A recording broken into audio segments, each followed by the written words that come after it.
ஓம் நமச்சிவாய. தனம் தரும், கல்வி தரும், ஒரு நாளும் தளர்வு அறியா மனம் தரும், தெய்வ வடிவும் தரும், நெஞ்சில் வஞ்சமில்லா இனம் தரும், நல்லணையெல்லாம் தரும், அன்பர் என்பவருக்கே கனம் தரும் பூங்குழலால் அபிராமி கடை கண்களே. என் அன்பு மிதுன ராசி நண்பர்களுக்கும் தோழிகளுக்கும் பிள்ளைகளுக்கும் பெரியோர்களுக்கும் வணக்கம். இது வரைக்கும் எல்லா வீடியோலையும் முக்கியமான வீடியோ அப்படின்னு சொல்லியிருப்போம். ஆனால் உண்மையாகவே இந்த வீடியோ மிக முக்கியமான வீடியோங்க.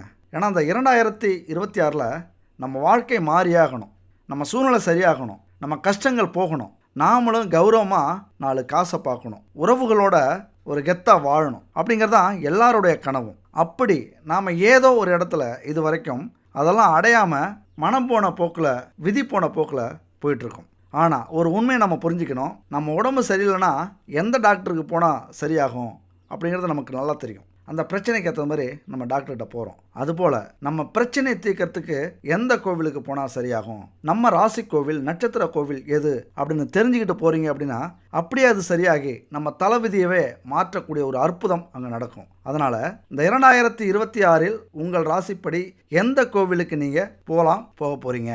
அதுக்கு முன்னாடி உங்க கூட இந்த விஷயத்தை நான் பகிர்ந்துக்கிறேன். இது ஒரு விளம்பரம் தான். இங்க நம்ம வாழ்க்கையில எவ்வளவோ பொருட்கள் கடையில் வாங்குறோம். அது கலப்படம் இல்லாம தரத்தோட நியாயமான விலையில இருக்கா அப்படின்னா அது சந்தேகம்தான். ஆனால் இந்த நம்பருக்கு கான்டெக்ட் பண்ணுங்க. 9043688626. Good baby. பல விதமான பூஜை பொருட்கள் இருக்கு. பஞ்சகாவிய விளக்கு, பஞ்சகாவிய சாம்பிராணி, அகர்பத்தி, அதுபோல பஞ்சதீப எண்ணெய், இவங்க செக்கில் ஆட்டின எண்ணெய்களை வச்சு தீப எண்ணெய் பயன்படுத்திட்டு இருக்காங்க. பச்சரிசி மாவால கோலை கட்டி கோலம் போடுற, நம்மளாம் அரைச்சி கோலம் போடுவோம். 9 விதமான பூஜை பொருட்களை கலந்து பச்சரிசியால கோலமாவு கட்டி, கோலமாவு பவுடரு, இவங்க இயற்கையான தானியங்களை வச்சு பல விதமான லட்டு செஞ்சு கொடுக்குறாங்க. இப்படி பல பூஜை பொருட்கள் இவங்கள்ட்ட இருக்கு. கடவுள் தானே அப்படின்னு கலப்படமான பொருளை நம்ம வாங்கி பயன்படுத்தும் போது அதற்கான முழு பலனை நம்ம அனுபவிக்க முடியாது. கண்டிப்பா கலப்படம் இல்லாத பொருளா இருக்கணும். கலப்படம் இல்லாம தரத்தோட பாரம்பரியமான முறையில செய்யப்பட்ட புதுமையான பூஜை பொருட்களும், அதுபோல பாரம்பரியமான முறையில் தயாரிக்கப்பட்ட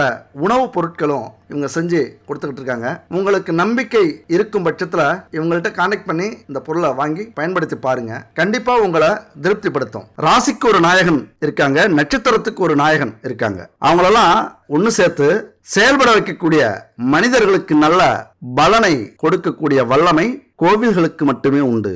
ஞானிகளுடைய சித்தர்களுடைய ஜீவசமாதியும் அவங்க வாங்கின வரங்களும் அதனுடைய சக்தியும் கதிர்வீச்சியும் அந்த கோவிலே இருக்கும். அங்க நம்ம போகும்போது அதெல்லாம் நமக்கு கிடைக்கும் அப்படிங்கிறது தான் கோவில்கள்.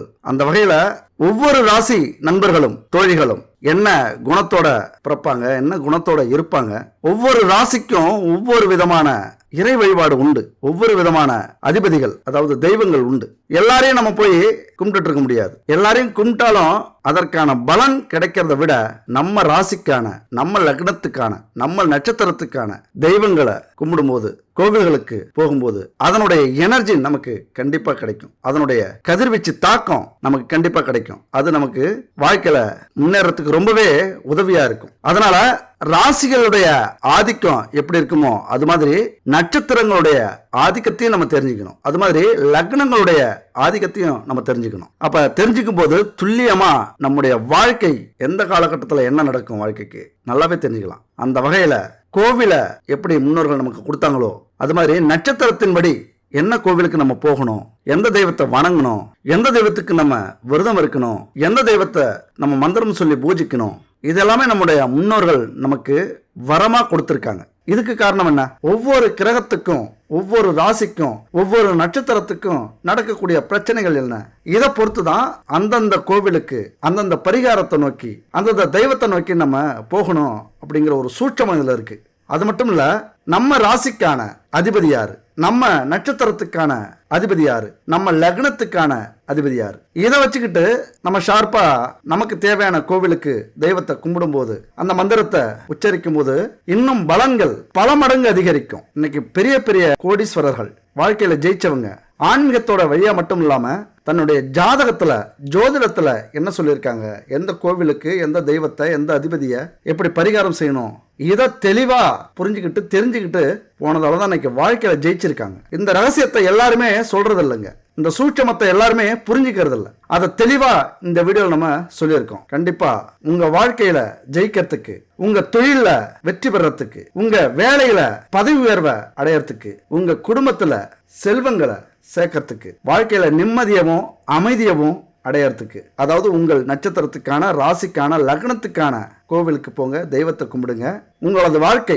சிறப்பாக இருக்கும். மிதுன ராசி நண்பர்களுடைய வாழ்க்கையில ஜெயிக்கணும் அப்படின்னா முதல்ல உங்களுக்கு இருக்கிற குணம் என்ன, உங்களை சார்ந்தவர்கள் எப்படி, உங்களுக்கான தொழில் என்ன, குடும்பம் எப்படி அமையும், துணை எப்படி இருக்கணும், இதெல்லாம் ஒரு வெற்றிக்கு முக்கியமான தகுதிகள். மிதுன ராசியை பொறுத்த வரைக்கும் இரட்டையர்களை சின்னமாக கொண்ட ராசி அது. எந்த ஒரு விஷயத்திலுமே இரட்டை மனப்பான்மை இருக்கும். எதுலையுமே 2 பிளான் வச்சிருப்பீங்க. அதுபோல எவ்வளவுதான் யோசிச்சு செஞ்சாலும், அதாவது முதல் முறையே நீங்க ஜெயிக்க முடியாது, 2வது முறை தான் உங்களால ஜெயிக்க முடியும். அப்ப இந்த இரட்டை அப்படிங்கிறது பல விஷயங்கள்ல உங்களுக்கு அந்த குணம் செயல்படும். எல்லாமே 2 நடக்கும். அதிகபட்சம் திருமணம் கூட 2 வாய்ப்பு இருக்கு. அதுபோல தொழில்ல 2 தொழில், வேலையில 2 வேலை, இப்படி மனசாலையும் உடலாலையும் செயல்களாலையும் இரட்டைத்தன்மை வாய்ந்தவர்கள் என் அன்பு மிதுன ராசி நண்பர்களும் தோழிகளும். எந்த ஒரு பிரச்சனையா இருந்தாலும் இது சரியா தப்பா தராசு மாதிரி துல்லியமா எடை போடுறவங்க. அதுபோல நியாய தர்மத்தை கரெக்டா நீங்க பேசுவீங்க. இந்த உலகத்துல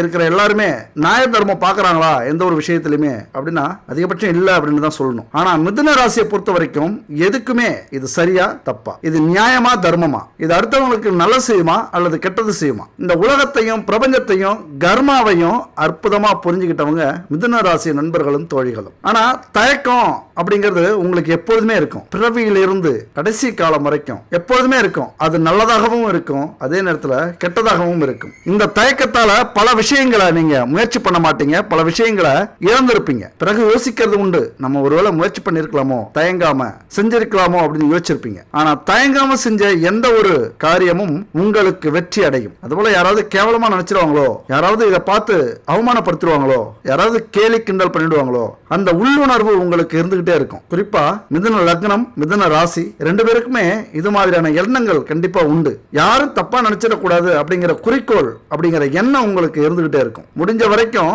யாருக்காவது தீங்கு செய்யறதா இருந்தா, யாரையாவது கேலி பண்றதா இருந்தா முடிஞ்ச வரைக்கும் தவிர்த்துருவீங்க. பேசுறது கூட பார்த்து பேசுவீங்க.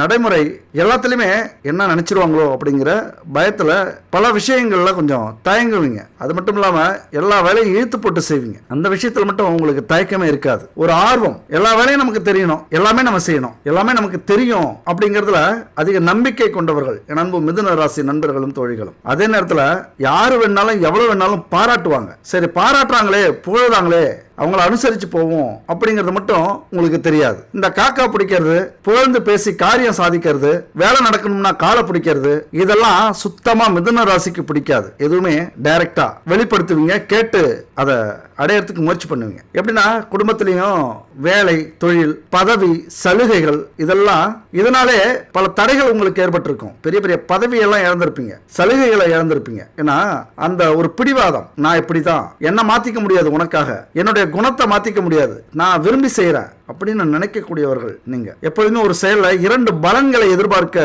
கூடிய நண்பர்கள் தோழிகள் நீங்க. இரட்டை தன்மையில பேசுவீங்க, இரட்டை பலனை எதிர்பார்ப்பீங்க, 2 வழியில முயற்சி பண்ணுவீங்க, 2 வேலை செய்வீங்க, 2 தொழில் செய்வீங்க. நான் முன்னாடி சொன்ன மாதிரி ஒரு கல்லு எரிஞ்சா 2 மாங்காய் வேணும் அப்படின்னு நினைக்கிறவங்க நீங்க. ஒருத்தவங்கள்ட்ட பேசுனீங்க அப்படின்னா அவங்க உங்க மேல மரியாதை செலுத்தணும் அப்படின்னு நினைப்பீங்க, அவங்களால ஏதாவது பலன் வரணும் அப்படின்னு நினைப்பீங்க. அதுதான் மிதுன ராசி. உங்க மனசு அலைபாஞ்சிக்கிட்டே இருக்கும், மாறிக்கிட்டே இருப்பீங்க. உங்களுக்கு எது தேவையா இருந்தாலும் அது எங்க இருந்தாலும் அதுக்காக முயற்சி பண்ணிட்டே இருப்பீங்க.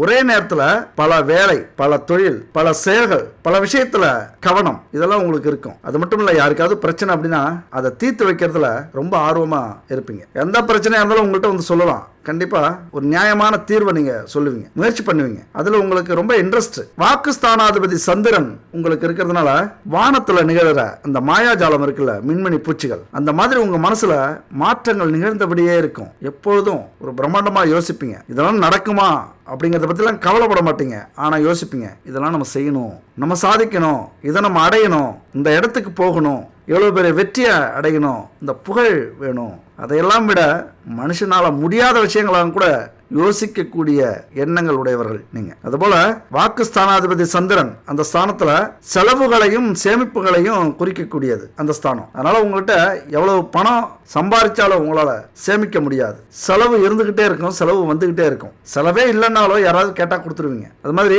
மூத்த சகோதர சகோதரிகள்கிட்ட பாசம் இருக்கும், அதிகபட்ச பாசம் இருக்கும். ஆனா இளைய சகோதர ஸ்தானம் 3ஆம் இடத்துக்கு சூரியன் அதிபதியா வர்றார். அதனால ரொம்பவே பாசம் காட்டுவீங்க இளைய சகோதரர்கள்ட்ட. எல்லாரையும் விட உங்களுடைய மூத்த சகோதர சகோதரிகள் எடுக்கிற முடிவுல உங்களுக்கு விருப்பமே இருக்காது. அது உங்களுக்கு பாதிப்பா கொடுக்கக்கூடியதா இருக்கும். ஏதோ சின்ன சின்ன விஷயமா இருந்தா கேட்டுட்டு போயிடலாம். பெரிய பெரிய விஷயங்கள் உங்க வாழ்க்கைக்கு தேவையான ஜெயிக்கணும் அப்படின்னு முடிவு பண்ணிட்டு ஒரு தொழில் செய்யணும், ஒரு வேலைக்கு போகணும், ஒரு முதலீடு போடணும் அப்படிங்கிற விஷயத்துல மூத்த சகோதர சகோதரிகளுடைய முடிவுகளை எண்ணங்களை தெரிஞ்சுக்கிறதுக்கு விருப்பப்படாதீங்க, முயற்சி பண்ணாதீங்க. அது உங்களுக்கே எதிர்மறையா வந்து முடியறதுக்கான வாய்ப்புகள் அதிகம் உண்டு. அதனால உங்களது வெற்றி தடைபட வாய்ப்பு உண்டு. அடுத்து பார்த்தோம்னா அவங்களுடைய பூர்வ புண்ணிய ஸ்தானம் அப்படின்னு சொல்லக்கூடிய 5ஆம் இடத்துக்கு அதிபதி சுக்கிரன் வராரு.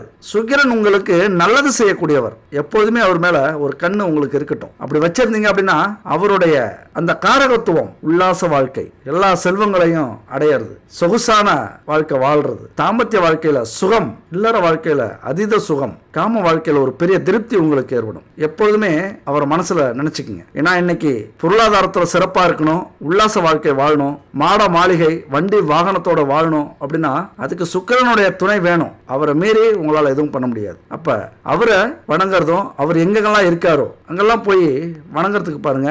சிவன் கோவிலுக்கு போனீங்க அப்படின்னா சுக்கிர பகவானை தனியா கவனிச்சுட்டு வாங்க, தனியா அவர்கிட்ட வேண்டுதல் வச்சுட்டு வாங்க. அப்ப உங்களுடைய எண்ணங்கள் எப்படி இமாலய எண்ணம் இருக்கும், அபரிதமான யாரும் நினைக்காத எண்ணங்களை நீங்க நினைச்சிருப்பீங்க. அதெல்லாம் நடக்கணும் அப்படின்னா சுக்கிர பகவான் மனசு வைக்கணும். உங்களுடைய உத்தியோகஸ்தானத்துக்கு அதிபதி யார் வர்றது? குரு பகவான். அப்போ ஒரே இடத்துல உங்களால வேலை செய்ய முடியாது, எங்கேயுமே தேங்கி நிற்க மாட்டீங்க. உங்க திறமைக்கேற்ற இடத்தை நீங்க தேடிக்கிட்டே இருப்பீங்க. இல்லை அப்படின்னா தேடிக்கிட்டே இருக்கணும். அப்பதான் உங்க வாழ்க்கையில மிகப்பெரிய வெற்றியை அடைய முடியும், ஜெயிக்க முடியும். ஒரு இடத்துல தேங்கி நிற்காதீங்க. உங்களது திறமை என்ன, அந்த திறமைக்கேற்ற இடம் எது, தொழில் எது, பண்ணிக்கிட்டே இருக்கணும், தேடிக்கிட்டே இருக்கணும். இதை வேலை செஞ்சாலும் வேலை செய்யலனாலும் நமக்கு சம்பளம் அப்படின்னு உட்காந்துட்டீங்க அப்படின்னா வாழ்க்கை பூரா அவ்வளவுதான் சம்பளம், அவ்வளவுதான் உங்க வேலை, அவ்வளவுதான் முன்னேற்றம். அதை தாண்டி போகவே முடியாது. 100 ரூபாய் சம்பளம் கிடைக்குதா, 500 ரூபாய் 1000 ரூபாய்க்கு வேலை செய்யுங்க. 100 ரூபாய்க்கு தாங்க வேலை செய்ய முடியுது, அதுக்கு மேல அங்க வேலையே இல்லை அப்படின்னா அங்கிருந்து வெளியே கிளம்பிடுங்க. உங்களது வேகத்துக்கும் விவேகத்துக்கும் அறிவுக்கும் நாலேஜுக்கும் அந்த இடம் சரியான இடம் இல்லை. சம்பளம் 1000 ரூபாய் கொடுக்கட்டும், ஆனா 5000 ரூபாய்க்கான வேலை அங்க இருக்கு, 10,000 ரூபாய்க்கான வேலை அங்க இருக்கு அப்படின்னா தாராளமா அந்த இடத்துல நிலைச்சு நில்லுங்க, உயர்ந்துகிட்டே இருங்க. எந்த ஒரு முதலாளியும் சரி, நல்லா உழைக்கிறவங்கள, நல்லா திறமையானவங்கள, அந்த கம்பெனிக்காக பாடுபடுறவங்கள விட்டு கொடுக்கவே மாட்டாங்க எந்த இடத்துலையும். அந்த நிலையை நீங்க உருவாக்கணும். நான் இல்லைன்னா அந்த கம்பெனியில ஒரு அணுவும் அசையாது அப்படிங்கிற நிலையை உருவாக்கணும். ஆனா அது அகம்பாவமா மாறிடக்கூடாது. அப்படி மாறிடுச்சு அப்படின்னா அங்க நீங்க பாவங்கள் செய்பவராக ஆயிடுவீங்க. அப்புறம் கர்மா வேலை செய்யும். அதனால குரு பகவான் அப்படின்னா எங்கெல்லாம் உங்களது திறமை இருக்கோ அங்கெல்லாம் நீங்க இருக்கணும். உங்கள் திறமைக்கான வேலையை தேடி போயிட்டே இருக்கணும். அதுபோல உங்கள் பயணம் வந்து நிற்காது, தொடர்ந்துகிட்டே இருக்கும். சொந்த தொழில் கூட ஆரம்பிப்பீங்க. அதுல மிகப்பெரிய வளர்ச்சியை, வெற்றியை உங்களால் அடைய முடியும். இன்னைக்கு இருக்கிற சூழ்நிலையை நினைச்சுக்கிட்டு நம்ம வாழ்க்கையில உயரவே முடியாதோ, இதுதான் நம்ம வாழ்க்கையோ அப்படின்னு நினைச்சிடாதீங்க. திடீர்னு திசை காலங்கள் மாறும்போது உங்க மூளை அதிகபட்சம் வேலை செய்யும். புது புது ஐடியா கிடைக்கும், புது புது வாய்ப்புகள் கிடைக்கும். எப்பொழுதுமே இறைவனை தேடி போறதை விட்டுறாதீங்க. அங்கதான் நம்ம மனசை தெளிவாக்கி புதுசா யோசிக்க வைப்பாங்க. இந்த பிரபஞ்சம் உங்களை யோசிக்க வைக்கும். அதுபோல வெளியில போய் குடும்பத்தை விட்டு, குடும்பத்தை பிரிஞ்சு நீங்க வேலை செய்ய வேண்டி வரும். இங்க நீங்க கண்டிப்பா குடும்பமா தொழிலா, குடும்பமா வேலையா, குடும்பமா உங்களது லட்சியமா, இது தேர்ந்தெடுக்கிறதுக்கு ரொம்ப சிரமப்படணும் நீங்க. ஆனாலும் வாழ்க்கையில ஜெயிக்கணும் அப்படின்னா வேலை, தொழில், குறிக்கோள் இதை நோக்கி தான் நீங்க போயே ஆகணும். குடும்பத்தை விட்டு கண்டிப்பா பிரிஞ்சு போய் வேலை செய்ய வேண்டிய சூழ்நிலை அதிகமா மிதுன ராசி நண்பர்களுக்கும் தொழில்களுக்கும் உண்டு வாழ்க்கையில. அதை பத்தி கவலைப்படாதீங்க, ஜெயிச்சுட்டு தான் வீட்டுக்கு வருவீங்க. அதுதான் உங்களது ராசியின் சூட்சமம். ஒரு மனுஷனுக்கு வாழ்க்கையில இந்த 3 விஷயம் தான் முக்கியம். இந்த 3 விஷயம் இல்லாத மனுஷன் எல்லாமே சந்தோஷமா தான் இருக்காங்க. எதிரிகள் இல்லா, கடன் இல்லா, நோய் இல்லா மனிதர்கள் வாழ்க்கையில சொர்க்கத்தை அனுபவிச்சிட்டு இருக்காங்க. அதுலதான் நமக்கு பிரச்சனை இருக்கு அப்படின்னா இறைவன் தான் ஒரே வழி. உங்க வாழ்க்கையில நீங்க நல்லதை அனுபவிக்கணும், நல்லதை செய்யணும், கட்டுப்பாட்டோட வாழணும் அப்படின்னா அதுக்கு ஒரே வழி ஆன்மீகம் தான். நம்முடைய முன்னோர்கள் ஆன்மீகத்தை தான் முதல்ல எடுத்து வைக்கிறாங்க. தவறு செஞ்சாலும் நல்லது செஞ்சாலும் இது மனுஷனுடைய இயல்பு. இப்ப நீங்களே எடுத்துக்கங்க, எந்த தவறு செஞ்சாலும் என்ன சொல்லுவீங்க? என் மனசால யாருக்கும் எந்த கெடுதலும் நான் நினைச்சதில்ல அப்படிங்கிறத சொல்லுவோம். இதுக்கு என்ன தெரியுமா அர்த்தம்? தான் செய்யறது தப்பா சரியா அப்படின்னு கூட தெரியறதில்ல. இங்க இது ஒரு பெரிய சூட்சமங்க. நம்ம செய்யறதுல எதுங்க தப்பு எதுங்க சரி அப்படின்னு கண்டுபிடிக்கவே முடியாது. இப்ப ஒருத்தவங்களை அடிக்கிறோம் அப்படின்னாலே அது தப்பா ரைட்டான்னு கூட நம்ம சிந்திக்கக்கூடிய நேரம் இருக்காது. நல்லதுக்காக அடிக்கிறோமா கெட்டதுக்காக அடிக்கிறோமா, அவன் தப்பு செஞ்சதுக்காக நம்ம அவன் அடிக்கிறோமா, இல்ல நம்முடைய கோபத்துக்காக நம்முடைய வலிமையை காட்டுறதுக்காக நம்ம அடிக்கிறோமா, இங்கதான் தப்பு ரைட்டு அப்படின்னு பாக்குறோம். ரொம்ப குழப்பம் இருக்கு இந்த விஷயத்துல. எது சரி எது தப்பு அப்படின்னு பல விஷயங்களை நம்ம ஆராய்ச்சி பண்ணிட்டு இருக்க முடியாது. வாழ்ற வாழ்க்கையில ஓடுற ஓட்டத்துல தப்போ ரைட்டோ போயிட்டே இருப்போம். ஆனா யார் ஒருத்தன் செய்யக்கூடிய ஒவ்வொரு செயலிலும் நடந்து போறது இயற்கை, ஆனா கீழே ஒருத்த பார்த்து எறும்பு கூட்டம் போகுதா, ஏதாவது ஜீவன் நடந்து போகுதா, அதை மிதிக்காம போகணும் அப்படின்னு நினைச்சா அது மிகப்பெரிய ஒரு நல்ல விஷயம். அப்ப இதை எல்லாரும் நம்ம கவனிக்கிறது இல்ல. என்னதான் நம்ம புண்ணியம் செஞ்சாலும் ஒரு பறவைகள் கூண்டையோ அல்லது ஒரு எறும்புகள் கூட்டத்தையோ கலைச்சோம் சிதைச்சோம் அப்படின்னா அது கூட பாவம் தான். ஆனா அந்த பாவத்தினுடைய அளவு இருக்கு, பெருசா சின்னதா அப்படிங்கிறது. அப்ப இந்த விஷயத்துல இருந்து நம்ம தப்பிக்கணும், அதுக்கு பரிகாரம் தேடணும் அப்படின்னா ஒரே இடம் கோவில் தான், தெய்வம் தான், ஆன்மீக வழிதான். இப்ப எப்போதுமே நம்ம என்ன பண்ணுவோம், நாம செய்யற தப்பு நியாயமா அநியாயமா அப்படின்லாம் பார்க்க வேண்டியதில்லை. ஏன்னா யார் பார்க்கறாங்க, அதுக்கு சாட்சி இல்லை இப்படின்னு நினைச்சுக்கிறது. எந்த தப்பு செஞ்சாலும் அதை மறைக்க முயற்சி பண்றது. தப்பு செய்யறது கூட தப்பு இல்ல, தப்பு செஞ்சதை மறைக்கிறாங்களா அது மிகப்பெரிய தப்பு. அதுக்கெல்லாம் பரிகாரமும் இல்ல வழிபாடும் இல்லை. ஏன்னா கர்மாங்கிறது மிக சூட்சமமான ஒரு விஷயம். பாவங்கள் செஞ்சா கேள்வி கேட்கும், தர்மம் செஞ்சா அந்த கேள்விக்கு பதில் சொல்லும். இப்ப யாருமே பார்க்காம செய்யற தப்பு எப்படி தெரியுமா இருக்கும்? ஒரு கோவில்ல ஒரு மனுஷன் வரிசையில் நிக்கிறாங்க உண்டியல்ல காசு போடுறதுக்கு. அப்ப அவன் என்ன பண்றான்னா நல்ல நோட்டெல்லாம் எடுத்து வச்சுட்டு பார்த்து அந்த 100 ரூபா ஒரு கிழிஞ்ச நோட்டை அந்த உண்டியல்ல போடுறான். பின்னாடி இருந்தவர் ஒருத்தர் கூப்பிடுறாரு, கூப்பிட்டு அந்த பணத்தை கொடுக்குறாரு. பணத்தை பார்த்தா 500 ரூபாய். ஆஹா, நம்ம கையால போட சொல்றாரு இந்த பணத்தை அப்படின்ட்டு அந்த 500 ரூபாயும் போட்டுறாங்க. திரும்பி என்னங்க என்ன போட சொல்லிட்டீங்க, நீங்களே போட்டுருக்கலாமே அப்படின்னு கேட்கறாங்க. இல்லைங்க அது ஏன் பணம் இல்ல, உங்க பாக்கெட்ல இருந்து கீழே விழுந்தது, அதை நீங்க கவனிக்கல, அதான் எடுத்து கொடுத்தோம் அப்படின்னா. அப்ப கிழிஞ்ச நோட்டை போட நினைச்ச அந்த மனுஷனுடைய 500 ரூபாய் நல்ல நோட்டு உண்டியலுக்கு போயிருக்கு. அப்ப இதுக்கு யார் காரணம்? யாருமே பார்க்கல அப்படின்னு நினைச்சாலும் ஆனா உண்மையாங்க நமக்கு மேல ஒரு சக்தி இருக்கிறது நிரூபிக்கப்படுதுல, அதுதான் வாழ்க்கை. யாருமே பார்க்கல அப்படின்னு நம்ம செய்யற தப்புக்கள் நம்முடைய கர்மாவா அங்க சேர்க்கப்பட்டிருக்கு. அதனால நம்ம எது செஞ்சாலும் யாருமே பார்க்க மாட்டாங்க, நமக்கு மட்டும் தான் தெரியும், நம்ம ஈஸியா நம்மளை மறைச்சிக்கலாம் அப்படின்லாம் தயவு செஞ்சு நினைக்காதீங்க. எந்த அளவுக்கு நேர்மையா இருக்கிறீங்களோ அந்த அளவுக்கு உங்க வாழ்க்கையில நல்லதே நடக்கும். இந்த கிரக அமைப்புகள்லாம் நல்லதே செய்யும். பொதுவாகவே மிதுன ராசியை பொறுத்த வரைக்கும் அலசி ஆராயறதுல வல்லவர்கள், திறமை அதிகம். புது புது பொருள்ல புது புது தொழில்ல ஈர்ப்பு உங்களுக்கு அதிகமா இருக்கும். இந்த உலகத்துல இருக்கிற எல்லா தொழிலும் எனக்கான தொழில் அப்படின்னு நீங்க நினைப்பீங்க. எல்லா தொழிலையும் நான் செய்யணும் அப்படின்னு நினைப்பீங்க. அதிகபட்சமா எல்லா தொழிலையும் அடையக்கூடிய ராசிகள் எது அப்படின்னு பாத்தீங்கன்னா மிதுனம், மகரம். இந்த ராசிகளை பொறுத்த வரைக்கும் எல்லா தொழிலையுமே கிங்கா இருப்பாங்க. இல்லைன்னா எல்லா தொழிலையுமே கொடிகட்டி பறக்கணும் அப்படிங்கிற ஆர்வம், லட்சியம், குறிக்கோள் இருக்கும். அது போல எச்சரிக்கையா பழகிறவங்க உங்களை விட்டா வேற ஆளே இல்லை. பல வழியில பொருளாதாரத்தை முன்னேற்றிக்கிட்டாலும் நியாயமா இருக்கா அப்படிங்கிறத பார்ப்பீங்க. இந்த கர்மாலாம் உங்களுக்கு முழு நம்பிக்கை உண்டு. ஆனா இங்க என்ன விஷயம் அப்படின்னா புது பொருள் புது தொழில் ஏதாவது புதுசா யோசிக்கும் அப்படிங்கிற எண்ணங்கள் மட்டும் குறைவா இருக்கும். ஜெயிச்சவங்க எதை வச்சு ஜெயிச்சிருக்காங்க அந்த வழியிலே போவோம் அப்படின்னு நினைப்பீங்க. அடுத்தவங்க கண்டுபிடிப்புல நாம ஏதாவது லாபத்தை அடைய முடியுமா அப்படின்னு நினைக்கிறவங்க மிதுன ராசி நண்பர்களும் தோழிகளும் இந்த விஷயத்தை மட்டும் கொஞ்சம் மாத்திக்கங்க. அடுத்தவங்க தொழிலை செஞ்சுக்கிட்டு இருந்தாலும் உங்களுக்குன்னு தனிப்பட்ட திறமையை தேடிக்கிட்டே இருங்க. அந்த தேடல் இருந்துகிட்டே இருந்ததுன்னா ஒரு நாளைக்கு கண்டிப்பா நீங்களும் புதுசா கண்டுபிடிப்பீங்க. உலக புகழ் உங்களாலையும் அடைய முடியும். கண்டிப்பா ஜெயிப்பீங்க வாழ்க்கையில. பொதுவாகவே உங்களுக்கு இந்த திரைப்பட பாடல்கள், சங்கீதம், திரைப்படங்கள் அதுல ரொம்ப ஆர்வம். இந்த கதை, காட்சி அமைப்பு, ஆடல், பாடல் இதெல்லாம் அக்கு வேற ஆணி வேறையா பிரிச்சு அலசி ஆராய்ஞ்சி அணுவா ரசிப்பீங்க. அதை பத்தி நிறைய பேசுவீங்க. எல்லாரும் வாயை திறந்துக்கிட்டு நீங்க பேசுறதே கவனிப்பாங்க, வியந்து பார்ப்பாங்க, ஆமா சாமின்னு போட்டுட்டே இருப்பாங்க. பல டெக்னிக்கலான விஷயத்த நீங்க பேசுவீங்க. ஏன்னா மிதுன ராசிக்கு புதன் அதிபதி. ரொம்ப புத்திசாலித்தனமா யோசிப்பீங்க, புத்திசாலித்தனமா பேசுவீங்க. அப்போ உங்க பேச்செல்லாம் கேட்கறதுக்கு அவங்களுக்கு அதிசயமா தெரியும், புதுசு புதுசா தெரியும். ஆனா எவ்வளவுதான் வெளியில இருக்கிறவங்க உங்க பேச்சை கேட்டாலும் உங்க வீட்டுல இருக்கிற உங்க துணை, கணவனோ மனைவியோ உங்க பேச்சை கேட்க மாட்டாங்க. அதை அலட்சியப்படுத்துவாங்க. ஏன்னா தூரத்துல இருக்கும்போது ஒரு விஷயம் நமக்கு பெருசா தெரியும், அந்த விஷயம் பக்கத்திலே இருந்தா அது நமக்கு பெருசா தெரியாது. அது மாதிரி தான் அவங்களோட துணையும் உங்களை பத்தி பெருசா நினைக்க மாட்டாங்க, பெருசா புகழறதுக்கு நினைக்க மாட்டாங்க. ஆனா அதெல்லாம் நீங்க கண்டுக்க மாட்டீங்க, அது அடுத்த விஷயம். ஆனாலும் யாரு கண்டுக்கிட்டாலும் கண்டுக்கலனாலும் வாழ்க்கையில பணம்ங்கிறது முக்கியம், வசதி வாய்ப்புங்கிறது முக்கியம்.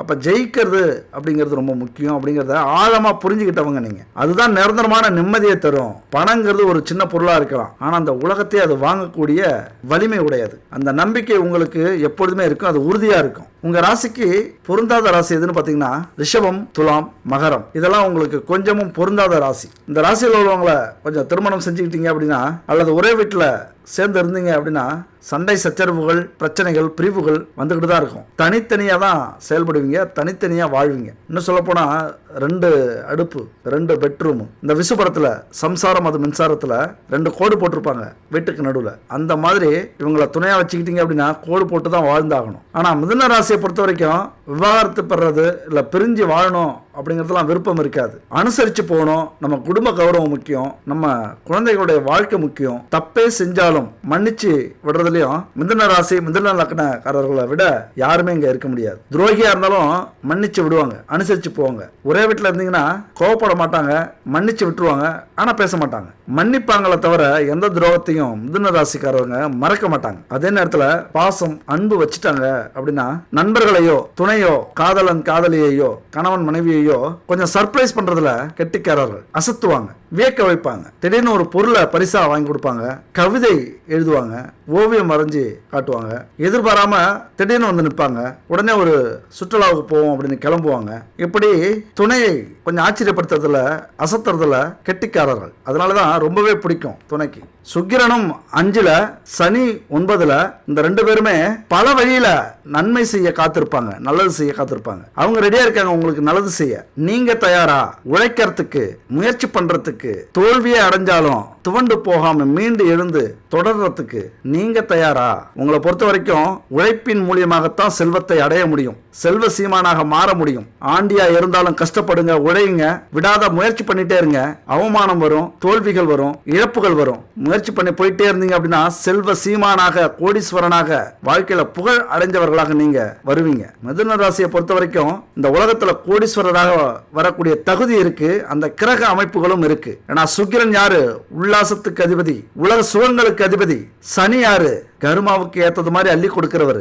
நீங்க 100 மடங்கு நேர்மையா இருந்தா 1000 மடங்கு அள்ளி கொடுப்பாரு. 100 மடங்கு உதவி செஞ்சீங்கன்னா 1000 மடங்கு உங்களுக்கு அதை திருப்பி கொடுப்பாரு. இந்த இடத்துல சுக்கிரனையும் சனியையும் நல்லா புரிஞ்சுக்கிட்டீங்க அப்படின்னா உங்க வாழ்க்கையில ஜெயிக்கிறது ரொம்பவே ஈஸி. அது மாதிரி 5க்குடைய சுக்கிரன் விரயத்துக்கு அதிபதி. நல்லா புரிஞ்சுக்கங்க, சுக்கிரன் அப்படின்னாலே விரயத்துக்கு அதிபதி தான். ஏன்னா உல்லாசமா இருக்கணும்னா செலவு பண்ணணும், ஆடம்பரமா இருக்கணும்னா செலவு பண்ணணும், காமத்துல மூழ்கணும்னா நம்ம உடல் சக்தியை செலவு பண்ணணும், இல்லற வாழ்க்கையில நல்லா இருக்கணும் அப்படின்னா நம்மளையே இழக்கணும். அதனாலதான் சுக்கிரன் 12ஆம் வீட்டுக்கு விரைய அதிபதியா வராரு. குடும்பத்திலையும், இல்லற வாழ்க்கையிலையும், பொருளாதார வாழ்க்கையிலையும், வேலை தொழிலையும் தடுமாற்றம் இருந்துகிட்டே இருக்கும், ஏற்ற இறக்கம் இருந்துகிட்டே இருக்கும். ஆனாலும் சோர்ந்துடக்கூடாது. இன்னைக்கு இருக்கலாம் 1000 பிரச்சனை, ஆனா அதற்கான பலன் உங்களுக்கு 1000 மடங்கு திருப்பி வரும். அந்த நம்பிக்கையோட நீங்க செயல்பட்டே ஆகணும். அதே நேரத்தில் கும்பத்துக்கு உடைய சனி பாக்கியாதிபதியா வராரு. பொருளாதார வீழ்ச்சியை அடைஞ்சாலும் சரி, உங்க வாழ்க்கையில பல முறை தோத்தாலும் சரி, உழைப்பின் மூலியமாக, விடாமுயற்சியின் மூலியமாக, தன்னம்பிக்கையின் மூலியமாக, ஆன்மீக சிந்தனையின் மூலியமாக கண்டிப்பா அதெல்லாம் சரி செஞ்சு மீண்டு வருவீங்க. இந்த சூட்சமெல்லாம் தெரியாம தான் பல தடுமாற்றங்களை சந்திச்சு இதுதான் வாழ்க்கை அப்படின்னு செயல இருந்து முடங்கி போயிடுறது. நமக்கு இதெல்லாம் சுத்தப்பட்டு வராது அப்படின்னு ஒதுங்கிறது, சோர்ந்து போயிடுறது. வாழ்க்கையில ஆடம்பரமான வாழ்க்கையை வாழ்ந்து பார்க்கணும். இதுக்கு மேல அடுத்த ஜென்மத்துல பிறப்போம், ஆனா என்னவாக பிறப்போம் அப்படின்னு நமக்கு தெரியாது. இந்த ஜென்மத்துல இருக்கிற இன்னும் கொஞ்ச காலத்திலேயாவது நாமளும் நல்லா வாழ்ந்து நம்முடைய சந்ததியும் நல்லா வாழறதுக்கு இந்த நிமிஷத்துல இருந்தாவது முயற்சி பண்ணுங்கிற ஒரு முடிவு உங்களுக்கு எடுத்தீங்க அப்படின்னா கண்டிப்பா இந்த கிரக அமைப்புகள் உங்களுக்கு சாதகமா இருக்கு. அவ்வளவுதான். ஆனாலும் உங்களை பொறுத்த வரைக்கும் நீங்க சொல்லுவீங்க, எதையுமே எங்களுக்கு ஈஸியா கிடைக்கல, ரொம்ப கஷ்டப்பட்டு தான் கிடைக்குது. ஆனா அடுத்தவங்களுக்கு பார்த்தா உழைக்காமலே கிடைச்சிருது, முயற்சி பண்ணாமலே அவங்களுக்கு கிடைக்குது. இதுதான் வரம், நீங்க வாங்கி வந்த வரம். அது நல்லது தானே. உழைக்காம கிடைக்கிற ஒரு பொருளை விட உழைச்சு கிடைக்கிற அந்த பொருளுக்கு மதிப்பு அதிகம். அது மிதுன ராசிக்கு நிறையவே இருக்கு, அந்த ஆசீர்வாதம் நிறையவே இருக்கு. உழைச்சாதான் நீங்க எந்த ஒரு விஷயத்தையும் அடைய முடியும். சுக்கிரனும் சனியும் பலத்தோட இருந்தாங்க அப்படின்னா தொழில பெரிய முன்னேற்றம் உங்களுக்கு உண்டு, சமுதாயத்தில் அங்கீகாரம் கிடைக்கும், உங்க வாழ்க்கையின் தரத்திலையும் கௌரவத்திலையும் உயர்வு ஏற்படும். உழைப்பாளியா உங்களை காட்டிக்கிட்டீங்க அப்படின்னா கண்டிப்பா வெற்றி உங்களை நோக்கி குவியும். அப்ப இதெல்லாம் உங்க வாழ்க்கையில நடக்கணும். கஷ்டமா இருக்கு, நல்லா கஷ்டப்படுறோம், ஆனா பலன் முழுசா கிடைக்கல அப்படின்னா அதையும் சரி பண்ணக்கூடிய வழி ஆன்மீக வழிதான். உங்களுக்கான தெய்வங்களை, உங்களுக்கான கடவுளை நோக்கி நீங்க போய் ஆகணும். நம்பிக்கை வைங்க. ஜோதிடத்தை பொறுத்த வரைக்கும் உண்மை அப்படின்னு நம்புனீங்க அப்படின்னா கடவுளும் உண்மை, கோவிலும் உண்மை, ஆன்மீகமும் உண்மை. 101% நீங்க நம்பணும். இதை மட்டும் நீங்க நல்லா புரிஞ்சுக்கணும். சாதாரணமா இல்ல, அடி மனசுல வச்சுக்கங்க. எதெல்லாம் உங்க முயற்சி இல்லாம உங்க வாழ்க்கையில உங்களை தேடி வந்ததோ அதெல்லாம் ஆண்டவன் கொடுத்த பரிசு. எதையெல்லாம் உழைச்சி போராடி உண்மையா சேர்த்தீங்களோ அடைஞ்சிங்களோ அதெல்லாம் உங்களுடைய வாழ்வுக்கும் துன்பத்துக்கும் கர்மாவுக்கும் கிடைச்ச மூலதனம், ஆதாரம், உங்களுடைய சொத்து. ஆண்டவன் கொடுத்த பரிசை நம்ம சொத்துன்னு வச்சுக்க கூடாது. அதை தான தர்மம் செய்யறது சிறந்த சிந்தனை.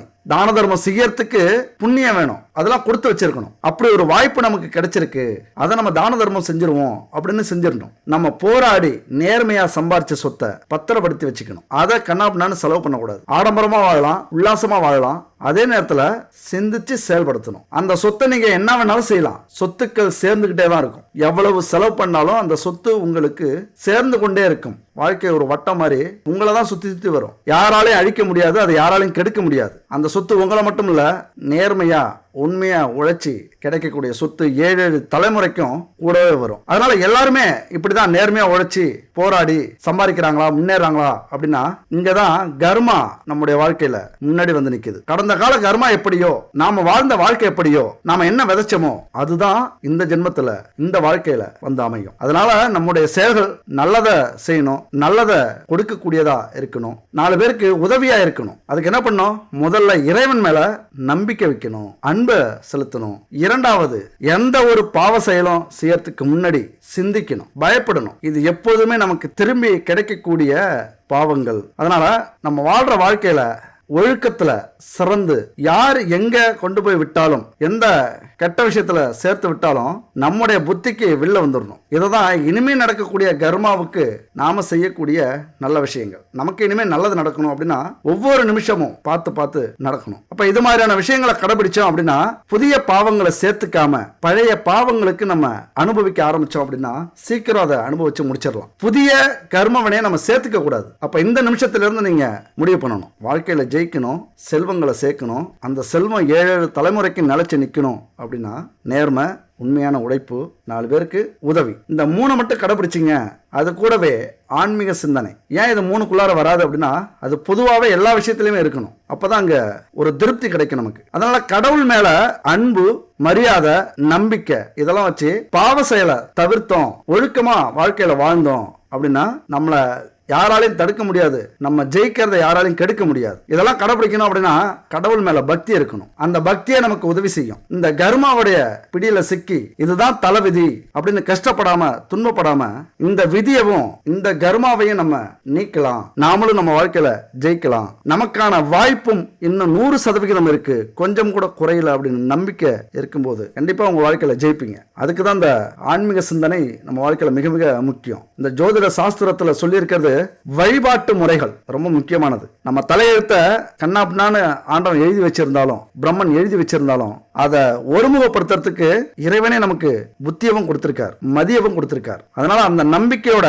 விதி எப்படி விளையாண்டாலும் நம்முடைய மதியால நிதானமா பொறுமையா ஆன்மீக பலத்தோடு எந்த கடவுளை எந்த தெய்வத்தை எப்படி வணங்கணும் அப்படிங்கறத தெரிஞ்சுக்கிட்டு ஒவ்வொரு நாளும் இதை நம்ம கடைபிடிக்கணும் அப்படின்னா கண்டிப்பா வெற்றி நம்ம பக்கம்தான். அதனாலதான் இங்க கடவுளோட கோவிலோட பரிகாரங்களையும் நம்ம சொல்லிட்டு இருக்கோம். பல அற்புதமான சக்தியை கொண்டதுதான் நம்முடைய பிரபஞ்சம். இந்த பிரபஞ்சத்தை நம்ம முழுசா நம்பி எந்த செயல்ல ஈடுபடுறோமோ, எது நமக்கு கிடைக்கணும்னு நினைக்கிறோமோ அது கண்டிப்பா நமக்கு கிடைக்கும். கண்டிப்பா வெற்றியை அடைய முடியும். இந்த பிரபஞ்சம் நீ எதை செய்யறியோ அதே திருப்பி கொடுக்கும். அது உங்க உடலுக்கும் பொருந்தும். எல்லாரும் சொல்லுவோம் அண்டத்துல இருப்பதுதான் பிண்டத்தில் இருக்கு அப்படின்னு சொல்லுவாங்க. அதனால நம்ம உடலும் ஒரு பிரபஞ்சம் தான். எப்படி இந்த பிரபஞ்சத்துக்கு எல்லையே இல்லையோ அந்த மாதிரி நம்முடைய உடலுக்கும் எல்லை இல்லை. ஏன்னா நம்ம உடம்புல இருக்கிற மனசு இருக்குல்ல, அதுக்கு எல்லை உண்டா? நினைச்சு பாருங்க. இந்த மனசு எங்க வேணாலும் போகும், இந்த பிரபஞ்சத்தோட எல்லைக்கு வேணாலும் போகும். நம்ம கடவுள், தெய்வம், ஆன்மீகம் இதெல்லாம் எதை வச்சு வணங்குறோம்? இந்த பிரபஞ்சத்துடைய எல்லை தான் அந்த இறைவன். அப்ப இந்த பிரபஞ்சமும் நம்முடைய உடலும் மனமும் ஒண்ணு. அதனால நம்முடைய உடலை ரொம்ப பாதுகாக்கணும். உங்க ராசியை பொறுத்த வரைக்கும் முறையான உணவு ரொம்ப முக்கியம். முறையான உணவை நீங்க சாப்பிடல அப்படின்னா ஆரோக்கியம் கெடும். இதுதான் மனசுக்கும் உடலுக்கும் உள்ள ஒரு ஒற்றுமை. இதுதான் பிரபஞ்ச விதி. அதனால ஆன்மீக ரீதியா செய்யக்கூடிய எந்த ஒரு பரிகாரமும் இந்த பிரபஞ்சத்தோட தொடர்புடையது. நல்லா புரிஞ்சுங்க. நம்ம வீட்டில் தீபம் ஏற்றி சூடம் ஏற்றி கும்பிட்றோம் அப்படின்னா இந்த பிரபஞ்சத்துக்கு தொடர்புடையது. அந்த பிரபஞ்சம் வரைக்கும் அது எட்டும். அந்த சக்தி உங்களுக்கு நேரா வந்து கிடைக்கும். இந்த பிரபஞ்சத்தை நம்ம நேரடியாக தொடர்பு கொள்ளணும் அப்படின்னா நம்முடைய பூஜை முறை, பரிகார முறை, நம்முடைய தியானம், மந்திரம், இதுதான் காரணம். அது மட்டும் இல்ல, ஆன்மீக ரீதியா சொல்ற இந்த பிரம்ம முகூர்த்தம் அப்படிங்கிறது நேரடியா இந்த பிரபஞ்சத்தை தொடர்பு படுத்துறது, நேரடியா கடவுளை பார்க்கக்கூடிய விஷயம், நேரடியா நம்முடைய எண்ணங்களை கொண்டு போய் சேர்க்கறதுக்கும் அந்த எண்ணங்களுக்கு பதில் கொடுக்க பிரபஞ்சம் தயாராகிறதுக்கும் ஒரு முன்னோடி தான் இந்த தியானம், மந்திரம், ஆன்மீக சிந்தனை. அதனால தயவு செஞ்சு பிரபஞ்சத்தை நம்புங்க, முழுமையா நம்புங்க. இங்க வந்து எந்த அளவுக்கு பிரபஞ்சத்தை நம்புறீங்களோ அந்த அளவுக்கு கடவுளை நம்புவீங்க. எந்த அளவுக்கு கடவுளை நம்புறீங்களோ அந்த அளவுக்கு உங்களை நம்புவீங்க. எந்த அளவுக்கு உங்களை நம்புறீங்களோ அந்த அளவுக்கு வெற்றி நிச்சயிக்கப்படும். எதை கேட்டாலும் நமக்கு வாரி வழங்கக்கூடிய வள்ளல் தான் இந்த பிரபஞ்சம். அதனால அந்த பிரபஞ்சத்தை நம்ம வசப்படுத்தினா மட்டும்தான் நம்ம வாழ்க்கையில ஜெயிக்க முடியும். எதுக்கு இவ்வளவு பெரிய விஷயத்தெல்லாம் பேசிட்டு இருக்கீங்க, பிரபஞ்சம், கர்மா அப்படின்லாம்? இங்க நம்பிக்கைங்கிறது ரொம்ப முக்கியம் இல்ல. எதுக்காக நம்ம நம்பணும் அப்படின்னு நீங்க கேட்கலாம். இந்த ஒரு புரிதல் வேணும், இந்த ஒரு ரகசியம், இதெல்லாம் ஒரு சூட்சமம் மாதிரி. எதுக்குமே ஒரு தொடர்பு வேணும்ல. நீங்க கோவிலுக்கு போங்க, தெய்வத்தை வணங்குங்க, உங்களுக்கு நல்லது நடந்துரும் அப்படின்னு சொல்றதை விட ஏன் கோவிலுக்கு போகணும்? இந்த பிரபஞ்சம்னா என்ன? இந்த பிரபஞ்சத்துக்கும் தெய்வத்துக்கும் என்ன தொடர்பு? இந்த தெய்வத்துக்கு நமக்கு என்ன தொடர்பு ஏற்படும்? எல்லாத்துக்கும் ஒரு காரணம் இருக்குல்ல. அதனாலதான் இந்த விஷயத்தெல்லாம் நம்ம தெளிவா சொல்றோம். இதை புரிஞ்சிக்காம இந்த வீடியோ லாங்கா இருக்குன்னு பல பேர் சொல்லிட்டு இருக்கீங்க. அதை பத்தி நமக்கு கவலை இல்ல. உங்களுக்கு பிடிக்கல அப்படின்னா ஸ்கிப் பண்ணிட்டு வேற வீடியோ பாருங்க. டைம் கிடைக்கும் போது இந்த வீடியோ பார்க்கலாம். ஆனா இது எப்போதுமே இருக்கக்கூடிய வீடியோ, எத்தனை வருஷம் ஆனாலும். அது மாதிரி வாரி வழங்கக்கூடிய இந்த பிரபஞ்சத்தை நம்ம எப்படி அணுகிறோம் அப்படிங்கிறது ரொம்ப முக்கியம். போய் நின்றுகிட்ட பிரபஞ்சமே எனக்கு எல்லாத்தையும் கொடுத்துறாது. அதுக்குன்னு ஒரு முறை இருக்கு. அதுதான் இந்த பரிகார முறை, பூஜை முறை, தியான முறை, மந்திர முறை. அதனால இந்த உலகத்துல பிறக்கிற ஒவ்வொருத்தருமே ஏதோ ஒரு வித கர்மாவால தான் நம்ம மீண்டும் பிறப்படுத்திருக்கிறோம். நல்லா புரிஞ்சுக்கங்க. ஏதோ விட்ட குறை தொட்ட குறை, எங்கேயோ தப்பு பண்ணி அதை சரி பண்ணி அப்புறம் தப்பு பண்ணி சரி பண்ணி மீண்டும் மீண்டும் பிறப்படுத்திக்கிட்டே இருக்கும். புல்லாகி பூண்டாகி புழுவாய் மரமாகி பல்விருகமாகி பறவையாய் பாம்பாகி கல்லாய் பேயாய் கணங்களாய் வல்லசுரராகி அப்படிங்கிறது மாதிரி நம்ம ஏதோ ஒரு பிறப்பை எடுத்துக்கிட்டே இருக்கோம். அதுக்கெல்லாம் காரணம் கர்மா. ஒவ்வொரு பிறப்புக்கும் பின்னாடி ஏதோ ஒரு சாபம் இல்லைன்னா வரம் கண்டிப்பா இருக்கும். அதையெல்லாம் முறைப்படுத்தணும் அப்படின்னா நம்ம வாழ்க்கையை முறைப்படுத்தணும், ஆன்மீகத்துல பயணம் செய்யணும். அதுக்கப்புறம் தான் நம்ம வாழ்க்கையில ஜெயிக்க முடியும். வாழ்க்கையில ஜெயிச்சா மட்டும்தான் அங்க மரியாதை. ஒரு முறை வேணா ஜெயிச்சு பாருங்க.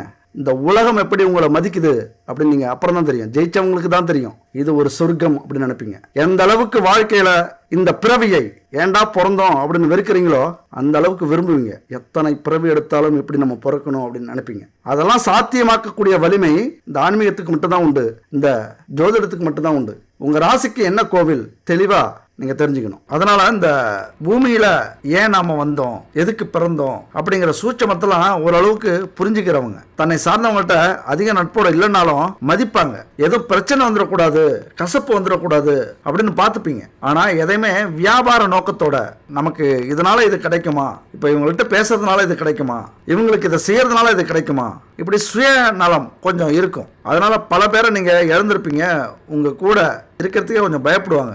ஏதாவது கேட்டுருவீங்களோ, ஏதாவது செய்ய சொல்றீங்களோ அப்படிங்கிற எண்ணங்களால நண்பர்கள், உறவினர்கள் உங்களை விட்டு கொஞ்சம் விலகியே இருப்பாங்க. உங்களது ராசிநாதன் புதன் தன்னுடைய வீடான கன்னியில உச்சம் பெறாரு. அது உங்களுக்கு தனி சிறப்பு. அப்ப வீடு, வாகனம் இதெல்லாம் மிதுன ராசி, மிதுன லக்னத்தை பொறுத்த வரைக்கும் அனுபவிக்கிற யோகம் முழுசா உண்டு. உங்களுக்கு சந்தேகமே வர வேண்டியதில்லை. கண்டிப்பா அந்த இளமை காலங்களில் கஷ்டப்பட்டாலும் ஒரு நடு வயது இருக்குல்ல, அதுல எல்லாத்தையுமே நீங்க கொண்டு வந்துருவீங்க. நீங்க ஆசைப்பட்டது எல்லாமே கிடைக்க ஆரம்பிச்சிடும், நடக்க ஆரம்பிச்சிடும். அதை அனுபவிக்கிற யோகம் உங்களுக்கு உண்டு. அதுபோல புதன் கர்மஸ்தானத்துல 10ஆம் வீடு மீனத்துல நீச்சம் பெற்று இருந்தாலும் பூர்வ புண்ணிய ஸ்தானாதிபதியான 5ஆம் வீட்டுல சுக்கிரனுடைய உச்சம் உங்களை பொருளாதாரத்திலையும் தொழிலையும் கல்வியிலையும் மிகப்பெரிய வெற்றியை அடைய வைக்கும். இல்லைன்னா ஒரு சிறிய லாபத்தையாவது கொடுக்கும், ரொம்ப வருத்தத்தையோ நஷ்டத்தையோ கொடுக்காது. ஏன்னா பூர்வ புண்ணிய ஸ்தானாதிபதி 5ல் இருக்காரு சுக்கிரன், உங்களை கைவிட மாட்டார்.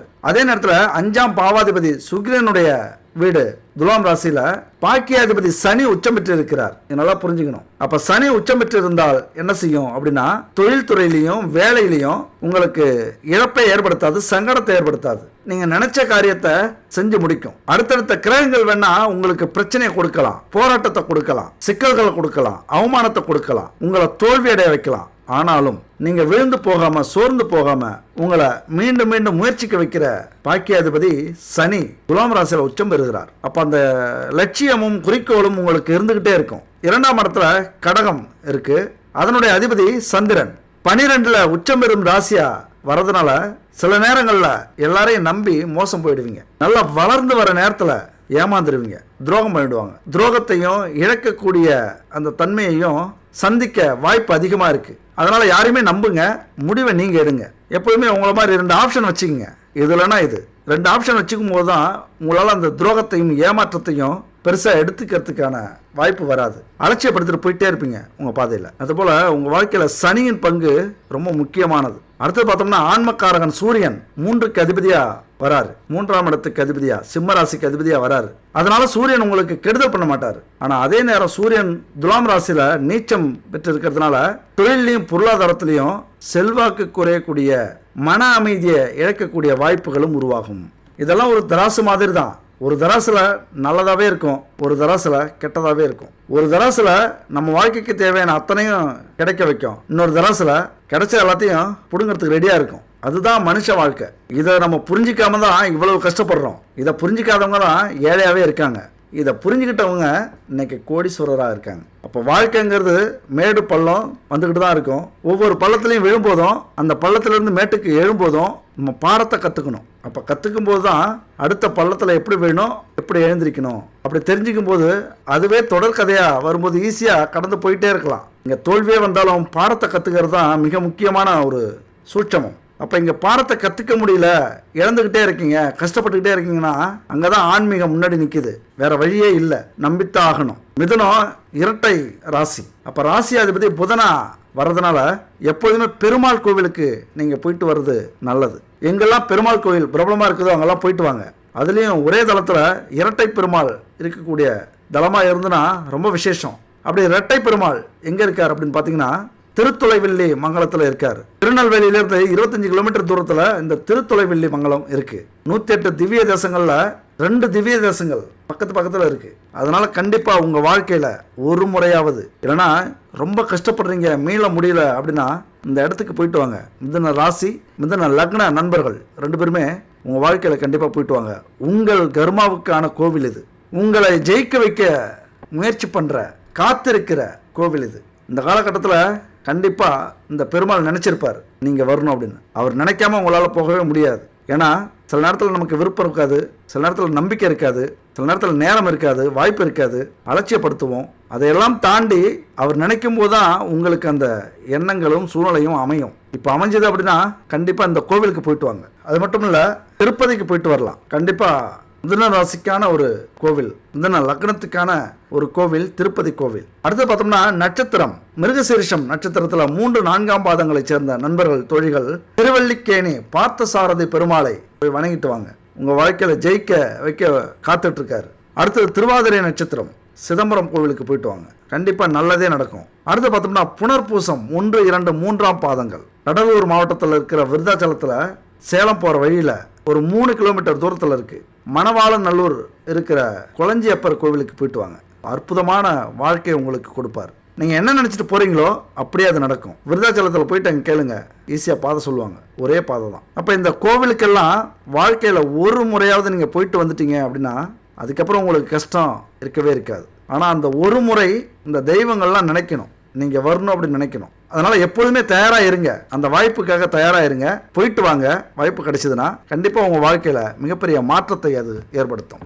அடுத்தது பரிகாரங்களை பொறுத்த வரைக்கும் எல்லாரும் சொல்லுவாங்க சாஸ்திரத்துல பரிகாரம்லாம் சொல்லல, பரிகாரம்னு ஒண்ணு ஜோதிட சாஸ்திரத்துல இல்ல, அதெல்லாம் இல்லாமலா இத்தனை கோவில்கள் இருக்கு, இவ்வளவு தான தர்மங்கள் செய்ய சொல்றாங்க, ஒவ்வொரு கோவில்லையும் தர்மங்கள் செஞ்சிட்டு இருக்காங்க.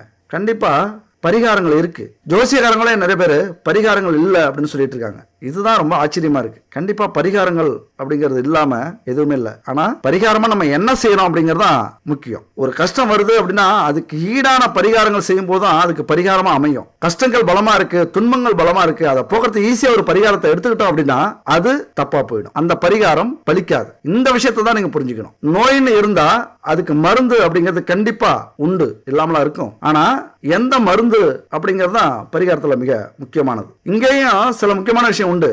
நோய்களை கட்டுப்படுத்தலாமே தவிர சில நோய்கள் சுத்தமா கட்டுப்படுத்த முடியாது, தீராது. வாழ்க்கை முழுவதும் அந்த நோய்களுக்கான மருந்து நம்ம சாப்பிட்டு தான் இருக்கணும். அப்படி சில நோய்கள் இருக்கு. அந்த நோய்களுக்கெல்லாம் அதிக காலம் பிடிக்கும். சில நோய்க்கு உடனே சாப்பிட்டா உடனே சரியாயிடும், சில நோய்க்கு அதிக காலம் பிடிக்கும். அதிக காலம் மருந்து சாப்பிட வேண்டியது இருக்கும். ஏன் சாவர வரைக்கும் கூட மருந்து சாப்பிட்டுட்டே இருக்கணுங்கிற சூழ்நிலை வரும். சில நோய்களுக்கு மருத்துவமே இல்லை. இதை ஒரு எடுத்துக்காட்டா வச்சுங்க. அப்படிதான் பரிகாரங்களும். அப்ப என்ன பண்ணணும்? அதுக்கெல்லாம் காரணம் என்ன? நம்முடைய கர்மா தான். நாம செஞ்ச அந்த கொடுமைகள் தான் இன்னைக்கு இது மாதிரியான கஷ்டங்கள்லாம் நம்ம அனுபவிக்கிறோம். அப்ப அதுக்கான பரிகாரங்கள் எது மாதிரி நம்ம செய்யணும் அப்படிங்கிறத பார்த்து செய்யணும். அதாவது தெரிஞ்சே செஞ்ச தவறுகள், துரோகங்கள், பாவங்களுக்கெல்லாம் என்னைக்குமே பிராயச்சித்தமே இல்லை. ஆனா மரணத்துக்கு ஈக்குவலான பரிகாரங்களை எடுத்துக்கிட்டீங்க அப்படின்னா கண்டிப்பா அதுல கூட உங்களுக்கு விடுதலை உண்டு. அதனால எந்த ஒரு துன்பத்திலிருந்தும் ஈஸியா தப்பிக்கணும் அப்படின்னு நினைக்காம மனசு வருந்தி வரக்கூடிய தண்டனையை ஏத்துக்கிறதுக்கு நீங்க தயாரா இருந்தீங்க அப்படின்னா இறைவன் கண்டிப்பா மன்னிப்பார். ஓடி ஒளிஞ்சிங்க அப்படின்னா துரத்துவார், அவ்வளவுதான். கடைசி வரைக்கும் மன்னிக்கவே மாட்டார். அப்ப நம்மளா ஏத்துக்கிட்டு அந்த பரிகாரத்தை நம்ம செய்யணும், மனம் வருந்தி செய்யணும். எவ்வளவு பெரிய பாவங்கள் தெரிஞ்சே செஞ்சாலும் பரிகாரத்தால சரி பண்ணிடலாம். பணத்தால, யாகங்களால, மந்திரங்களால அல்லது ஆண்டவனுக்கு வெள்ளி, தங்க காசு, ஆபரணங்கள், பணம் கொட்டுனா பரிகாரம் செஞ்சா சரியாயிடும், ஆண்டவனை திரும்பி பார்க்க வச்சிடலாம் அப்படின்னு நினைச்சா கண்டிப்பா முடியாது. பாவங்களை கரைக்கிறதுக்கு ஒரே வழி மனம் வருந்துறது தான், கண்ணீர் தான். நம்மளால அடுத்தவங்க அழுதா அது பாவம், மனம் மருந்தி நாமளே அழுதா அது பரிகாரம். அதுதான் தீர்வு. தயவு செஞ்சு இதை நீங்க புரிஞ்சுக்கணும். எதிர்பார்க்காத நடக்கிற எல்லா விஷயங்களும் தோஷம் தான், பிரச்சனைகள் தான், துன்பங்கள் தான். வர துன்பங்கள் எல்லாமே ஏதோ ஒரு வகையில் நமக்கு தோஷம் இருக்கு அப்படின்னு அர்த்தம். அந்த தோஷத்தை முழுசா நம்ம பரிகாரத்தால போய்க்கலாமா அப்படின்னா முடியாது. மிகப்பெரிய ஹோமங்களோ பரிகாரங்களோ செஞ்சுதான் தோஷ நிவர்த்தி ஆக்கணும் அப்படின்லாம் இல்ல. எல்லா பரிகாரங்களும் பூஜைகளும் தோஷத்தோடைய தாக்கத்தை குறைக்கும். உங்க வாழ்க்கையில நீங்க ஜெயிக்கணும், யாருக்கும் பயப்படக்கூடாது, எந்த தடையும் நமக்கு ஏற்படக்கூடாது, நல்லபடியா நல்ல வழியில சம்பாதிக்கணும் அப்படின்னா ஆன்மீக வழியில இந்த 2 விஷயங்களை கடைபிடிங்க. 2 விஷயங்கள். இதுதான் பரிகாரம். முதல்ல உங்க வீட்டை சுத்தமாக்கி தினமும் காலையிலயும் மாலையிலயும் பூஜை செய்யுங்க, விளக்கேத்துங்க. பூஜை அறையில பூஜைக்கு தேவையான பொருள் மிக மிக முக்கியமானது. ஏன்னா நேர்மறை சக்திகள் எந்த அளவுக்கு இருக்கோ அந்த அளவுக்கு தான் நம்ம வாழ்க்கையில ஜெயிக்க முடியும். கந்திஷ்டி, எதிர்மறை சக்திகள், பொறாமை, இதெல்லாம் நம்ம வீட்டை சுத்தி அடிக்கடி இருக்கும். அதெல்லாம் போக்கணும் அப்படின்னா நம்ம வீட்டுல எப்பொழுதுமே பூஜை அறையில நம்ம தீபம் ஏத்தி ஆகணும். அது மாதிரி அங்கிருந்து வரக்கூடிய வாசனைகள் எதிர்மறை சக்திகளை விரட்டி நேர்மறை சக்தியை கொண்டு வரணும். நம்ம வாழ்க்கையில ஆன்மீக சிந்தனை, அமைதி, தெளிவு, அன்பு, பொறுமை இதெல்லாம் தரக்கூடியது நம்முடைய பூஜை அறை தான். ஒரு 10 நிமிஷம் அங்க உட்காந்துட்டீங்க அப்படின்னா தெளிவா ஆயிடுவீங்க. அப்புறம் நடக்கிறது எல்லாமே தெளிவா இருக்கும், நீங்க செய்யறது எல்லாமே தெளிவா செய்வீங்க. அதனால பூஜை அறையை கவனமா வச்சுங்க. இந்த பொருட்கள் உங்க வீட்டுல இருக்கான்னு பாத்துங்க. சுத்தமான நெய், விளக்கு, அப்புறம் பஞ்சகாவியத்தில் செய்யக்கூடிய விளக்கு, அகர்பத்தி, சாம்பிராணி. பஞ்சகாவியம் அப்படிங்கிறது பசுமாட்டு நெய், சாணம், கோமியம், தயிர், பால், இதை வச்சு செய்யற பஞ்சகாவியம் அப்படிங்கிறது பஞ்சபூதங்களை தன்வசப்படுத்தக்கூடிய அமைப்பு. இதெல்லாம் உங்க வீட்டுல இருக்கான்னு பாத்துங்க. முடிஞ்சா 7 வகை திரி, தாமரை தண்டு திரி, எருக்கந்திரி, இப்படி 7 வகை திரி இருக்கு. கற்பூரம், பச்சை கற்பூரம் மிக முக்கியமானது, பணத்தை ஈர்க்கக்கூடிய சக்தி உள்ளது. அப்புறம் தீப எண்ணெய்கள், நெய் எப்படி சுத்தமா கலப்படம் இல்லாம இருக்கணுமோ அந்த மாதிரி எண்ணெயும் கலப்படம் இல்லாத எண்ணெயா இருக்கணும். குறிப்பா பஞ்சதீப எண்ணெய் இருந்ததுன்னா பஞ்சபூதங்களை தன்வசப்படுத்திடுவீங்க. அதனால பஞ்சதீப எண்ணெய் அப்படிங்கிறது ரொம்ப முக்கியம். நம்ம வீட்டுல கண்டிப்பா இருக்க வேண்டிய பொருட்கள், எப்படி சாப்பாட்டுக்கு மளிகை ஜாமான் நம்ம வீட்டுல இருக்கோ அந்த மாதிரி இந்த பொருள்லாம் நம்ம வீட்டுல இருக்கும்போது நேர்மறை சக்திகள் குவிஞ்சு கிடக்கும், செல்வங்கள் சேரும். முதல்ல நம்ம மனசுல அமைதியும் நிம்மதியும் இருந்தாதான் நம்ம முயற்சியை பண்ண முடியும். அது கிடைக்கணும் அப்படின்னா இந்த பொருள்லாம் கண்டிப்பா நம்ம வீட்டுக்கு தேவை. இந்த தரமான சுத்தமான பொருள் கிடைக்கல அப்படின்னா இந்த நம்பருக்கு கான்டாக்ட் பண்ணுங்க. குட் பேபி அத்தனையும் தரமான பூஜை பொருட்கள், அது மட்டும் இல்ல உணவுப் பொருட்கள் அவங்க செஞ்சிட்டு இருக்காங்க. நம்பிக்கை இருந்தா இவங்கள்ட்ட வாங்கி பயன்படுத்துங்க. அப்புறம் சந்தர்ப்பம் கிடைக்கும் போதெல்லாம் கோவிலுக்கு போயிட்டு வாங்க. சொல்லப்போனா கோவிலுக்கு போக முடியல அப்படின்னாலும் உங்கள் ராசிக்கான கோவில்களை தேர்ந்தெடுத்துக்குங்க. எப்படி பாக்கெட்ல பணம் இல்லைன்னா ஏடிஎம் போய் ஆகணுமோ அந்த மாதிரி கஷ்டங்கள் வந்தா, நிம்மதியை இழந்தோம் அப்படின்னா கோவிலுக்கு போறத வழக்கமா நீங்க வச்சுங்க. இப்படிதான் செஞ்சீங்க அப்படின்னா இதுதான் பரிகாரம். இந்த விஷயங்கள்லாம் தோஷத்தை குறைச்சிரும். இதுதான் வாழ்க்கையில ஒரு எளிமையான பரிகாரம் அப்படிங்கிறது. இதுதான் இந்த உலகத்துல பொதுவாகவே எல்லாருமே திறமை உடையவங்க தான். ஆனா எல்லாரும் எல்லா விஷயத்திலையும் திறமையா இருக்க முடியாது. ஒவ்வொரு விஷயத்திலையும் ஒவ்வொருத்தவங்க திறமையா இருப்பாங்க. அப்ப அந்த திறமை எது அப்படின்னு அடையாளப்படுத்தி அதை கண்டுபிடிச்சு நம்ம வளர ஆரம்பிச்சிடணும். அந்த வழிமுறைகளை கண்டவர்கள் வெற்றியின் முதல் படி ஏறிக்கிட்டு இருக்காங்க. கடும் உழைப்பு அப்படிங்கிறது 2ஆம் படி தான். முதல் படினா என்ன தெரியுமா?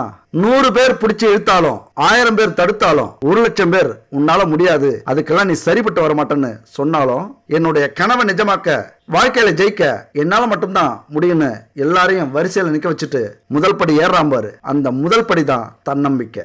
அதுக்கப்புறம் தான் இரண்டாவது படி உழைப்பு, அப்புறம் அவமானம், கௌரவம், இதெல்லாம் அடுத்தடுத்த படிக்கட்டுகள் வரும். தோல்வி ஒரு படியில வரும். இந்த உலகத்துல எவ்வளவு திறமை இருந்தாலும் எவ்வளவோ முயற்சி பண்ணியும் தோத்து போறாங்க அப்படின்னா, தோத்தவங்க விழுந்து கிடக்காம மறுபடியும் எழுந்திருச்சு முயற்சி பண்றாங்க அப்படின்னா அதுதான் தன்னம்பிக்கை. ஆனா திறமையே இல்லாதவங்க தன்னம்பிக்கையோட முயற்சி பண்ணாங்க அப்படின்னா அங்கதான் கிடைக்கக்கூடியது தோல்வி, தோல்விக்கு மேல் அவமானம். அதனால தன்னுடைய தன்னம்பிக்கையை கெடுக்கிற மாதிரி யார் எது சொன்னாலும் அவங்கள ஒதுக்குங்க. குமரிக்கரையில திருவள்ளுவர் எப்படி நிக்கிறார் அந்த மாதிரி உயர்ந்த நில்லுங்க. தன்னம்பிக்கையோட பொறுமையும் தலைமை பண்புகளும் இருந்தா கண்டிப்பா வெற்றி நிச்சயம் உங்களுக்கு. பணம் சம்பாதிக்கிறது மட்டும் வெற்றி இல்ல, பணத்துக்கு அடுத்ததும் வெற்றி தோல்வி இருக்கு. நேர்மை, கௌரவம், சுயமரியாதை இதெல்லாம் கூட வெற்றி தோல்வியை நிர்ணயிக்கிறது தான், நிர்ணயிக்கக்கூடிய புள்ளிகள் இதெல்லாம். அதனால ஏழ்மையில நேர்மை அப்படிங்கிறது பாராட்டக்கூடியது. இங்க நேர்மை, உழைப்பு, ஆன்மீக சிந்தனை இது இருந்தாலே போதும், வெற்றி உங்களுக்கு தான். கண்டிப்பா நீங்க ஜெயிப்பீங்க வாழ்க்கையில. ஆனா நேர்மைக்கே ஏழ்மை பரிசு அப்படின்னா இந்த சமூகம் தவறான பாதையில போயிட்டு இருக்கு அப்படின்னு அர்த்தம். ஏழ்மையா இருக்கிறவனை எப்பொழுதுமே அடக்கி வச்சிருக்கிறது, முன்னேற விடாம தடுக்கிறது. சமூகம் அப்படின்னா அடுத்த ஆள் இல்ல, நம்ம கூட இருக்கிறவங்களும் அப்படிதான் இருப்பாங்க. அப்போ இங்க எதிரி யாரு? நம்முடைய சமூகம் தான். அதனால நம்ம ஜெயிக்கணும்னா நாம எப்பொழுதுமே இப்படிதான், நம்மளால முடியாது, நமக்கு கொடுத்து வச்சது இவ்வளவுதான், நம்முடைய விதி இவ்வளவுதான் அப்படின்னு அலட்சியமா இல்லாம நம்மளால முடியும் அப்படின்னு நம்ம மேல நம்பிக்கை வச்சு இந்த சமூகத்துக்கு நம்ம யாருன்னு காட்டித்தான் ஆகணும். திருவள்ளுவருடைய ஊக்கமுடைமை, ஆய்வினை உடைமை, இடுக்கண் அறியாமை,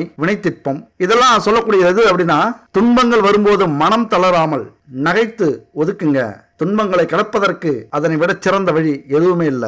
துன்பம் உங்களை சூழும் போது துவண்டு போவாதீங்க, அந்த துன்பத்தையே துன்பத்தில் ஆழ்த்தி அதை தோல்வி அடைய செய்யுங்க அப்படிங்கறதா திருவள்ளுவர் சொல்லக்கூடிய பாடம். இது எல்லாத்தையும் நம்ம புரிஞ்சுக்கிட்டோம் அப்படின்னா நாம தான் இங்க கிங்கு. தலைவராகலாம், கோடீஸ்வரராகலாம், எல்லா வகையிலையும் உங்களை தகுதிப்படுத்துங்க. எங்களுக்கு இது வேணும், எங்களாலே முடியும், நாங்களும் இதுக்கு தகுதியானவர்கள் அப்படின்னு நீங்க தான் நிரூபிக்கணும். போராடுங்க, வெற்றி பெறுங்க. புகழோ இகழ்வோ இறைவன்கிட்ட ஒப்படைச்சிருங்க. ஒப்படைச்சிட்டு உங்களது பாதை இதுதான், போயிட்டே இருங்க. வெற்றி நிச்சயமா கிடைக்கும். நீங்களும் வாழ்க்கையில ஜெயிப்பீங்க. கடைசியா ஒன்று சொல்லட்டுமா? போனா போகுது, ஜெயிச்சிருங்க. ஜெயிச்சிட்டீங்கன்னா நீங்க சொல்றது இந்த உலகமே கேட்கும். தோத்துட்டீங்கன்னா நாம வீட்டு நாய்க்குட்டி கூட கேட்காது. அதனால ஜெயிச்சிருங்க மக்கா, ஜெயிச்சிருங்க. அடுத்த ஒரு அற்புதமான வீடியோவில் சந்திப்போம். நன்றி, வணக்கம்.